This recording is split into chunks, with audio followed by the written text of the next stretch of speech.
निधि से धीर हो, वीर बने गंभीर, पूर्ण तैर कर पालिया भवसागर का तीर। अधीर हूँ मुझे धीर दो, सहन करूं सब पीर। चीर चीर कर चिर लखूं, अंतर की तस्वीर। अहिंसा परमो धर्म की परम पूज्य आचार्य भगवंत गुरुदेव श्री विद्यासागर जी मुनिराज की, वर्तमान आचार्य परमेष्ठी मुनिराज श्री समय सागर जी महाराज की, समस्त मुनि संघ की, सिद्ध चक्र महामंडल विधान की,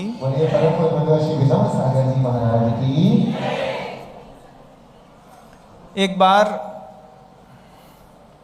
बीना बारह की बात है। पूज्य गुरुदेव से उनके ही किसी शिष्य ने कहा कि हम प्रभावना करने के लिए बाहर जाना चाहते हैं। गुरुदेव के संविधान में कभी भी किसी को अपने संग से बाहर भेजना नहीं रहा। पिछले 25 सालों तक लगातार रह करके मैंने गुरुदेव को करीब से जब देखा तो मैंने देखा जब कभी भी किसी साधु परमेष्ठी का स्वास्थ्य खराब हो जाता था तो स्वास्थ्य लाभ के लिए वो दो तीन का संघ बना करके बाहर कर देते थे कि संघ विस्तृत विशाल रहता है, संघ में आहार इत्यादि की अनुकूलता नहीं बनती। तो प्रायः करके पूज्य गुरुदेव ने स्वास्थ्य लाभ के निमित्त से ही लोगों को साधु परमेष्ठी को अपने पास से अलग किया। फिर कभी कोई समीकरण पंचकणक विधान इत्यादि के बन गए तो छोड़ा और फिर एक आध साल में 6 महीने में फिर वापस संघ में शामिल कर लिया। बहुत दिनों बाद गुरुदेव उनके मन के अंदर जब विचार आए कि नहीं प्रभावना के लिए भी छोड़ना चाहिए, तो फिर 19 में एक साथ 25 साधुओं को प्रभावना के निमित्त से संघ से बाहर किया। वो भी क्या बहाना लिया हमारे गुरुदेव ने कि देखो कोरोना है ना, कोरोना में तुम लोग एक साथ रहोगे तो दिक्कत हो जाएगी, तो थोड़ा थोड़ा करके रहो। और जब कोरोना ख़त्म हो गया और गुरुदेव के पास हम लोग और संभव सागर जी का पूरा संघ पहुंचा वापस नेमावर में, तो गुरुदेव के वे शब्द मुझे आज भी याद हैं। हमने कहा आपने कोरोना के निमित्त से हम लोगों को बाहर किया था, बड़ी मुश्किल से 1 साल कटा और आपके पास फिर वापस आ गए। गुरुदेव बोलते हैं ये तो ट्राई बॉल थी, अब असली मैच तो अब शुरू होगा। जैसे ही गुरुदेव ने कहा कि ये ट्राई बॉल थी और मैच शुरू होगा, तभी सारे साधु समुदाय ने 25 के 25 ने समझ लिया कि अब मैच तो खेलना ही पड़ेगा। और मैच की बड़ी खूबी होती है, मैच में एक बार गुरुदेव किसी मैदान के बगल से निकले तो क्रिकेट का मैच चल रहा था और मैच चलते में बैट्समैन बैटिंग कर रहा था। तब गुरुदेव कहते हैं क्रिकेट का मैच की जैसी साधु की जिंदगी है, एक आदमी तो बॉलिंग करता है और उसको गिराने वाले 11 लोग खड़े रहते हैं। क्रिकेट मैच कैसा होता है, एक बैट्समैन को आउट करने के लिए कितने लोग, 11 की टीम बराबर काम करती है। फिर मुस्कुरा के बगल में देखे मुनि श्री प्रशस्त सागर जी थे, उनको क्रिकेट का शौक था पहले, तो उनसे बोलते हैं प्रशस्त समझ रहे हो कि नहीं, क्रिकेट के मैच में बैट्समैन अकेला होता है, गिराने वाले 11। ऐसे ही संसार में भी ऐसे ही होता है कि जीतने वाला अकेला होता है और उसको गिराने वाले कई मिल जाते हैं। प्रभावना के निमित्त से कभी गुरुदेव ने किसी को बाहर नहीं किया, लेकिन बीना बारह की वो घटना जब किसी एक साधु ने कहा कि हम प्रभावना करने के लिए बाहर जाना चाहते हैं, आचार्य सिंह जी की आंखें बड़ी बड़ी लाल लाल हो गई। बड़े आए प्रभावना करेंगे, फिर आंखें बड़ी करके बोलते हैं, किसको कहते हैं प्रभावना, बताओ पहले। अब जैसे ही गुरुदेव ने अपना चेहरा, मुस्कुराता हुआ चेहरा एकदम से गंभीर किया, वैसे ही तो बोलने वाले की तो सिट्टी पिट्टी गोल। वो बोला, वो सोचने लगे महाराज कि हमने तो सोचा था कि आचार्य सिंह हंस रहे हैं, बात मान जाएंगे, लेकिन एकदम से गुरुदेव गंभीर हो गए और गंभीर होकर के बोलते हैं, किसका नाम है प्रभावना, बताइए महाराज, आप तो महाराज हैं। अब बोलने को शब्द नहीं, शिष्य गुरु के सामने क्या बोले, कितना बोले। फिर गुरुदेव स्वयं बोलते हैं, आत्मनः प्रभाविनियो रत्नत्रय तेजसाम सततमेव, जो अपनी ही आत्मा को रत्नत्रय के तेज से सतत हमेशा प्रभावित करता रहता है, बस उसी का नाम प्रभावना है। और वही प्रभावक है जो अपनी स्वयं की आत्मा को रत्नत्रय के तेज से निरंतर प्रभावित करता रहता है। बात सुन लेने में कितनी सहज और सरल लगती है, फिर जब रत्नत्रय क्या होता है ये पूछें तो उसमें पहला शब्द आता है सम्यक दर्शन, फिर सम्यक ज्ञान, फिर सम्यक चारित्र। ये तीनों मिलकर के तो मोक्ष का मार्ग है ही, लेकिन अकेला सम्यक दर्शन भी कम करिश्मा नहीं करता बंधुओं। आपको सुन के थोड़ा आश्चर्य लगेगा, लेकिन सम्यक दर्शन ज्ञान चारित्राणी मोक्ष मार्ग तो है, लेकिन अकेला सम्यक दर्शन भी बड़ा कमाल का होता है। जैसे आप लोग को देखिए, अविरत सम्यक दृष्टि गुण स्थान है आपका चतुर्थ मान लेते हैं, चौथे गुण स्थान में जहां पर सम्यक दर्शन तो है लेकिन व्रत नहीं है, चारित्र नाम की कोई चीज नहीं। अनछना पानी भी पी लोगे, समोसा भी खा लोगे, रात्रि भोजन भी कर लोगे, सब कर लोगे, लेकिन विश्वास है अंदर किस बात का, देव शास्त्र गुरु के अलावा अन्यथा शरणम नास्ति तमेव शरणम मम। ये भी कम करिश्मा नहीं है। साधु जो सम्यक दर्शन, सम्यक ज्ञान, सम्यक चारित्र का पुरुषार्थ निरंतर करते हैं, वो तो महाअतिशयकारी हैं। उनकी शांति धारा भी पूरे जीवन को शांत करने में सहायक बनती है। तब तो सुबह सुबह लोग कहते हैं, महाराज शांति धारा बस आपके मुख से, बाकी तो हम कर लेंगे। अकेला सम्यक दर्शन क्या करता है, तो रत्नकरनक सावकाचार्य की जब शुरुआत की 40 कारिकाएं पढ़ेंगे, सिर्फ सम्यक दर्शन अकेले का कमाल दिखाएंगे। ओजस तेजो विद्या वीर यशो वृद्धि विजय विभव सनाथा महाकुला महार्था मानव तिलका भवंती दर्शन पूता। जो सम्यक दर्शन से पवित्र है मात्र, उसका वाणी में ओज, शरीर में तेज, विद्या बल, स्त्री पुत्र, महान कुलों में पैदा होना, निरोगी काया होना, स्त्री की पर्याय में नहीं मिलना, तीर्थंकर बनना, देवेंद्र बनना, नरेंद्र बनना, चक्रवर्ती बनना। चारित्र के कमाल की बात नहीं कर रहा हूं, सिर्फ सम्यक दर्शन की बात कर रहा हूं। और वही सम्यक दर्शन जो है, जब आपके जीवन में आत्मा में उतरता है तो उसकी परीक्षा ली जाती है। निशंकित, निकांक्षित, निर्विचिकित्सा, अमूढ़ दृष्टि, उपगुभन, स्थितिकरण, वात्सल्य और अंतिम शब्द है प्रभावना से परीक्षा ली जाती है तुम्हारे सम्यक दर्शन की, कि तुम में कितना निशंकपना है अपने देवशास्त्र गुरु को लेकर के। जरा सा बच्चा आंख फेर करके ऐसा ऐसा हिलता है और हरी दुकान वालों के घर में जाकर के एक हरा ताबीज बांध करके चले आते हैं। मौका मिलता है तो भगवान की भक्ति भी कर लेते हैं और शाम को जाकर के अलाव भी कूद करके चले जाते हैं। ये लोग सम्यक दृष्टि नहीं है। सम्यक दृष्टि तो उस रेवती रानी के जैसे कि किसी ने कहा कि 25 में तीर्थंकर आए हैं तो झाड़ू लगाना भी नहीं बंद किया, बोला है 24 के अलावा 25वां होता नहीं, आएगा कहां से। और मैं तो हमेशा इस बात को कहता चला आया कि जो जिनालय से नहीं मिला वो किसी अनाथालय से आपको कभी नहीं मिलेगा। अगर आपको आपकी समस्याओं की, आपके मन की शांति देवशास्त्र गुरु से नहीं हुई तो किसी, जब जिनालय में जिनेन भगवान तुमको कुछ नहीं दे पाए तो अनाथालय में अनाथ लोग क्या तुमको खाक देंगे। इस तरीके का जो निशंकितपना है, ये अपने जीवन का आधार स्तंभ बनाइएगा।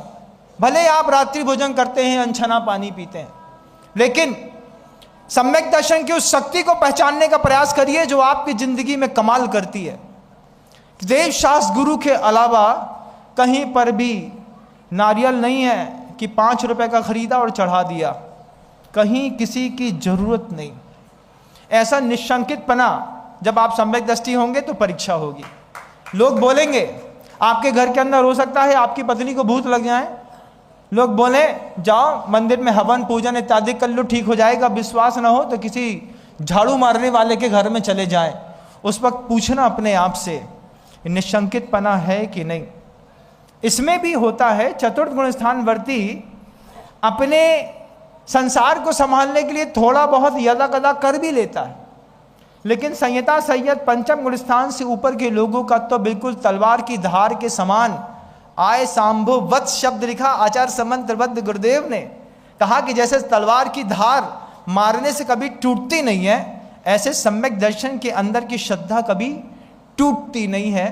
पंचम गुण स्थान की तो ऐसी तलवार की धार के समान होती है। बंधु, निशंकितपना, निकांक्षितपना भी एक शब्द है। जब कभी भी निकांक्षित शब्द की बात आती है, लोग सीधी सीधी बात करते हैं कि अपने भोग और उपभोग की साधन सामग्रियों को देव शास्त्र गुरु के निमित्त बना करके मांगना नहीं। क्या है? इष्ट वियोग, अनिष्ट संयोग, पीड़ा चिंतन और निदान, भोगाकांक्षा रूप निदान जो है, इन 4 चीजों को लेकर के जब कभी भी निकांक्षित पने को व्याख्यायित करते हैं, उन लोगों को एक बार दृष्टि दिलाना चाहता हूं, उनसे संवाद के रूप में कहना चाहता हूं कि सोचिएगा कि सम्यक दर्शन में छायिक सम्यक दृष्टि भगवान श्री राम, प्रभु श्री रामचंद्र जी भी भोगाकांक्षा रूप निदान को लेकर के भी और साधना इत्यादि मंदिरों में कर रहे हैं। जब घर में है तो करते हैं लोग। फिर वो सम्यक दर्शन का निकांक्षित अंग क्या होता है कि किसी भी परिस्थितियों में दूसरे धर्म की कांक्षा नहीं करने का नाम निकांक्षित अंग होता है बंधुओं। ना कि चतुर्थ गुण स्थान का व्यक्ति है, भगवान के पास में जाकर के अगर हम अपेक्षा और आकांक्षा नहीं रखेंगे, व्यवहार है ये सब, निश्चय में न सुख होता है, न दुख होता है, न स्त्री होती है, न पुत्र होता है, न परिवार होता है, ये सब व्यवहार में होता है। तो उस व्यवहार को संभालने के लिए निकांक्षितपना क्या होता है, आगम ग्रंथों से एक बार पठनीय है, बहुत शोध का विषय है कि निकांक्षितपने में भोगाकांक्षा की अपेक्षा से रहित निकांक्षितपना होता है कि अन्य दर्शन में नहीं जाने पना निकांक्षितपना होता है। जब आपको ये समझ में आएगा कि सम्यक दर्शन कहता है कि देव शास्त्र गुरु के अलावा किसी की कांक्षा नहीं करने का नाम निकांक्षित अंग होता है। निर्विचिकित्सा, अमूढ़ दृष्टि, वात्सल्य, उपगूहन, स्थितिकरण के साथ अंतिम शब्द की ओर आपकी एक दृष्टिपात प्रभावना की ओर करना चाहता हूं। ये 8 दिन का जो आयोजन हम सब ने मिलकर के किया है, सिर्फ एक परिवार ने, एक व्यक्ति ने, एक महिला ने नहीं, जितने लोगों ने यहाँ पर भाग लिया है, जितने लोगों ने यहाँ पर काम किया है, झाड़ू पोछा लगाया है, वे सब भी इस जैन शासन की प्रभावना में अगले 8 दिनों से निरंतर हिस्सेदार बने हैं। सबकी हिस्सेदारी एक बराबर है, किसी एक ने तो सिर्फ धन खर्च किया है, लेकिन समय दे करके भक्ति करना और रत्नत्रय प्रभाव, आत्मनः प्रभावनीयो रत्नत्रय तेजसाम, अपनी ही आत्मा को सम्यक दर्शन के तेज से, सम्यक ज्ञान के तेज से, यथासंभव सम्यक चारित्र के तेज से स्वयं प्रभावित करने वाले इतने सारे प्रभावक लोग एक साथ एक मंच पर दिख जाना भी बड़े सौभाग्य की बात होती है। वो प्रभावना जिसको साधुओं को कहने पे भी आनंद होता है।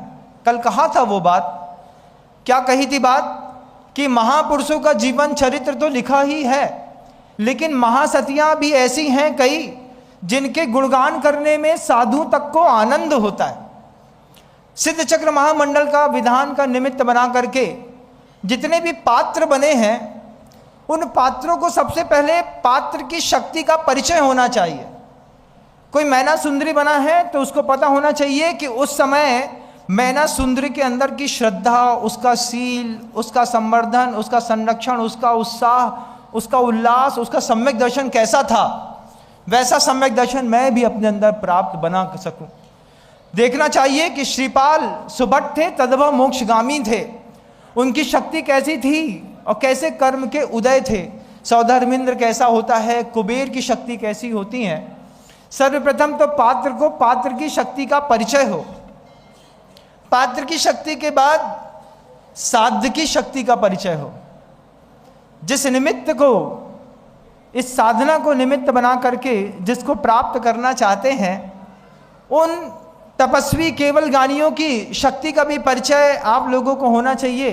जब कभी भी चतुर्गुण स्थान वर्ती के लिए प्रभावना की बात आती है तो मात्र मंदिर में आकर के पूजा करने का नाम प्रभावना नहीं है, इस बात को ध्यान रखिएगा। आचार्य कुंदकुंद भगवान ने कहा जीवाणम रक्षणो धम्मो, जीवों की रक्षा करना भी धर्म है। इतनी तेज गर्मी पड़ रही है, इतनी तेज गर्मियों में देवशास्त्र गुरु के अलावा भी जैन समाज के बहुत सारे कर्तव्य हैं। क्या कर्तव्य है महाराज? मैं हमेशा कहता हूं कि जैन शासन में पूर्व बोध की कीमत है। पहले से बता दो तो आप करने के लिए सहज तैयार हो जाते हैं, मैं मानता हूं इस बात को। लेकिन नहीं बताया जाए तो चेतना को पता ही नहीं चलता कि अपन ऐसा भी कर सकते थे। घर के अंदर नया फ्रिज खरीदा होगा, नया कूलर खरीदा होगा, नया एसी लगवाया होगा, लेकिन सोचिए कोई कन्याकुमारी से निकला है, ट्रेन में बैठा है, उसको कश्मीर जाना है, 3 दिन लगते हैं। किसी को केरला जाना है, किसी को साउथ जाना है, किसी दक्षिण भारत जाना है। ऐसी कितनी ट्रेनें आपके घर के अगल बगल से सुबह शाम दोपहर भीषण गर्मी में चल रही हैं।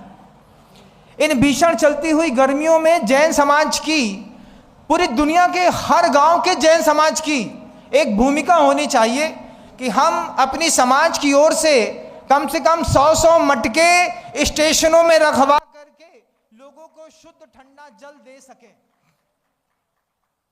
अन्य संप्रदाय के लोग सेवा करते हैं, 15-15, 20-20 लड़कों का ग्रुप बन जाता है और ठंडा पानी, उनको पता रहता है कि 2 बजे ट्रेन आएगी, 12 बजे उन्हें ठंडा पानी करना शुरू कर दिया। ठंडा पानी लेकर के आ गए, लगा कि तेज गर्मी पड़ रही है, कोई छोटा सा बच्चा होगा, उसके लिए दूध नहीं होगा, तो पाउच में 200 ग्राम का दूध का एक पाउच लेकर के चले आए, छाछ लेकर के चले आए। एक एक डोनेटर ढूंढते हैं मात्र 5100 रुपए के। कितने? सिर्फ 5100 रुपए के डोनेटर ढूंढते हैं वे लोग। 15 लोगों का ग्रुप रहता है, 5100 रुपए का एक दानदाता मिलता है और उसके रास्ते से निकलने वाली हर ट्रेन को रोज ठंडा पानी, छाछ, दूध इत्यादि मिला करके जो हम अपनी स्वयं के शासन की प्रभावना करते हैं, उसमें तो लिखने लगे लोग, पाउच में पानी पैक करा दिया और लिख दिया जैन समाज विदिशा, और एक नंबर लिख दिया। जिसने ठंडा पानी पिया फोन लगा करके बोला कि भैया आपकी समाज के लोगों ने पानी पिला करके आज हमारे बच्चे की जान बचा ली। ये सुन करके सुनने वाले धन्य धन्य हो जाते हैं। ये भी प्रभावना, जीवाणम रक्षणो धम्मो। आप दुनिया भर के जो लोग मुझे कहीं से भी सुन रहे हैं, चाहे वो दिल्ली से, चाहे बंबई से, चाहे मद्रास से, नागपुर से, जबलपुर से, कलकत्ता से, कटनी से, कहीं से भी, किसी भी गांव से अगर आपके घर के सामने से ट्रेन निकलती है तो समाज के लोग इकट्ठे होकर के कम से कम 100 मटके, 50 मटके स्टेशन पे रखवा दें।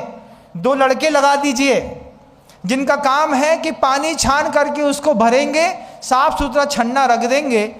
जिनको जरूरत होगी वे ठंडे मटकों से चुपचाप पानी लेकर के अपने अगले गंतव्य को निकल जाएगा। आपको लगे पानी का पाउच पैक करा लीजिए, आपको लगे तो आप छाछ का पाउच दे दीजिए। और लड़कों की जवाबदारी रहती है युवा संगठन के कार्यकर्ताओं की, सिर्फ जिम जाना ही जीवन का सौंदर्य कहाँ है, और अपनी दुकान चलाना भी जीवन का सौंदर्य नहीं है। 15 मिनट का खेल होता है, पता चला कि गाड़ी आने वाली है, 15 मिनट पहले दुकान छोड़ करके निकले, स्टेशन में गए, बाल्टियों में पानी भरा, केन में पानी भरा। आपकी प्रभावना करने की इच्छा थी तो नींबू पानी दे दिया, सौंफ का पानी बना करके दे दिया, छाछ दे दी, कुछ और दे दिया, कि जिसको लगे कि जैन शासन के लोग सिर्फ मंदिर तक सीमित नहीं है, सामाजिक सेवाओं तक भी जैन समाज का बहुत बड़ा हाथ है। इस कमी ने भी जैन समाज को बहुत छोटा कर दिया है बंधुओं। हम सिर्फ अपना सोचते हैं, हम आओ पानी से गला तर होगा, अब सब ठीक है। सोचो तो सामने से निकलता हुआ व्यक्ति, उसके ऊपर तुमको अनुकंपा नहीं है। गुरुदेव कहते थे अनुसृत कंपनम अनुकंपनम। जैसे कहीं भूकंप आता है तो धरती कांप जाती है, ऐसे ही अपने गले की प्यास को देख करके सामने वाले के गले की प्यास की चिंता होती है कि हमने तो पी लिया लेकिन वो तो प्यासा होगा। जनरल डिब्बे की चिंता करो, सोचो जनरल डिब्बा कैसा दिखता है, ऊपर नीचे आगे पीछे खचाखच लोग भरे रहते हैं, पसीने से लथपथ रहते हैं, 18-18 20-20 घंटे की यात्रा कर रहे होते हैं। उसमें जैन समाज विदिशा, जैन समाज जबलपुर, जैन समाज कटनी, जैन समाज नागपुर का टैग लगा करके अगर 15-20 युवक भी पहुंच गए और पहुंच करके बोले भैया पानी पी लो, छाछ ले लो, हमारे यहाँ का सौभाग्य है कि किसी ने 5100 रुपये दे दिए हैं, तो इसके साथ तुम चाहे तो थोड़ा सा नींबू पानी, रसना, छाछ कुछ भी ले लो, जिससे उसके जीवन में संतुष्टि मिले, वो दुआएं दें। क्या धन्य है, उनके गुरु ने क्या सिखाया है, ये भी तो प्रभावना है ना। किसी मंदिर में छत्र चमार चढ़ाने का नाम प्रभावना है, सिर्फ इसका नाम प्रभावना नहीं है। किसी गाय को देख करके जब हम गौशाला में चारा देते हैं तो जीवित इंसान को देख करके भी, किसी भी धर्म का है, इससे क्या फ़र्क पड़ता है। हमने पानी पिलाया, हमने दूध दी, हमने छाछ दी, हमने चाही तो उसको थोड़ी सी खिचड़ी खिला दी, सिर्फ 5100 रुपये के डोनेशन में। कब तक कर ले महाराज इस चीज़ को, ज़्यादा दिन के लिए नहीं कह रहा हूँ, जब तक चातुर्मास प्रारंभ ना हो तब तक का भी संकल्प करके अगर एक एक व्यक्ति 5100 रुपये की राशि भी अपने अपने अध्यक्ष मंत्री को जमा करा दे कि बोले भैया एक दिन का हमारी तरफ से, तो 4000 रुपये की बोरा का 1 कुंटल शक्कर मिल जाएगी, पर्याप्त पानी मिल जाएगा, 2 लड़के मिल जाएंगे, नींबू मिल जाएगा, और भरती लबलबाती उबलती ट्रेनों में आपके धर्म की प्रभावना हो जाएगी। मुश्किल से 60-70 लोगों के नाम भी अगर एक एक समाज में आ गए तो ट्रेनें जहाँ से भी निकलेंगी, हर गली गांव में जब देखेंगी कि जैन समाज के लोग इस तरीके से सजग रहते हैं, उससे भी जैन धर्म की, जैन शासन की, अहिंसा की, दया की, छने पानी की भी प्रभावना होती है। बंधु, ये भी करने का प्रयास करिएगा। ये प्रभावना बड़ी अद्वितीय थी। सम्यक दर्शन का प्रभावना अंग है, सम्यक दर्शन का अनुकंपा अंग है, सम्यक दर्शन का वात्सल्य भी एक अंग है। कुछ नियम अपने लिए होते हैं और संसार में सम्यक दृष्टि के बहुत सारे नियम अपनों के लिए होते हैं कि जो हमें नहीं पहचानता है उसके ऊपर भी हमारी अनुकंपा सिर से, कहाँ से, गुरुदेव कहते हैं अनुकंपा कैसी हो, सिर से मतलब दिमाग से। रसना, रुआबजा और दुनिया भर के फालतू की चीज़ें पिलाने से अच्छा है किसी आसपास जा कर के 150-200 लीटर छाछ ठंडी करवा ली, छाछ बांट दी, सिर से। फिर उर से, दिल से भी, सिर से उर से हो वर्षा दया की। ये गुरुदेव का हाइको है। गुरुदेव सूत्र दे के गए हैं कि जब कभी भी अविरत सम्यक दृष्टि चतुर्गुण स्थानवर्ती आप जैसे कोई गृहस्थ हो, उनका प्रभावना करने का मन हो, आप लोगों को लगे कि हमें प्रभावना करनी है, कोई साथ ना दे तो अकेले भी चले जाना, क्या समझे, किसी का मुंह मत देखना। लेकिन अगर संगठन तैयार हो जाए, क्योंकि इस पूरी सृष्टि पर कलऊ एकता बलम एक सूत्र है बंधुओं। गुरुदेव हमेशा कहते थे कि साथ में मिलकर के कोई भी बात की प्रभावना करेंगे उसका विश्वव्यापी परिणाम निकलता है। हो सकता है सिर्फ पानी पिलाने के मात्र के एक उद्देश्य लेकर के आप लोगों का नाम Guinness book of the world records में जमा हो जाए कि जैन समाज जहां भी रहती है निकलने वाली ट्रेन को पानी जरूर पिलाती है, छाछ जरूर देती है, थोड़ा सा भोजन भी देती है। ये भी एक प्रभावना का अंग है। ये प्रभावना सिद्ध चक्र विधान की आप सब ने अपने निमित्त से की, संसार के निमित्त से भी आप प्रभावना करें। अभी शब्दों को विराम देता हूं, पुनः प्रयास करूंगा। गुरुदेव श्री विद्यासागर जी महाराज की।